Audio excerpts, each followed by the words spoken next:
ชุดเสื้อขาวอยู่มั้งว่าก็คือสารโรงเรียนเขาอย่างนี้โรงเรียนใกล้เนี่ย ทำไมสิทางมาช่างมาอะไรฮะทำไมนะทำไมขอบเขตเส้นทางดิ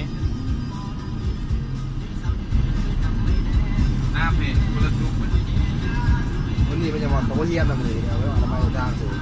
มันพูดเลย อนามัยเพื่อเกี่ยมวันครูเนี่ย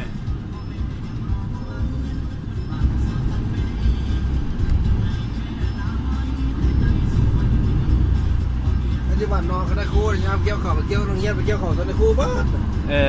ก็ธรรมดาแหละนะเรื่องปกติของเขาแหละนะ โอ้เด็ดสักสองบุไร บ่ได้ ใส่ลิงราคาไปนะสองสักทีบุไรจังหวัด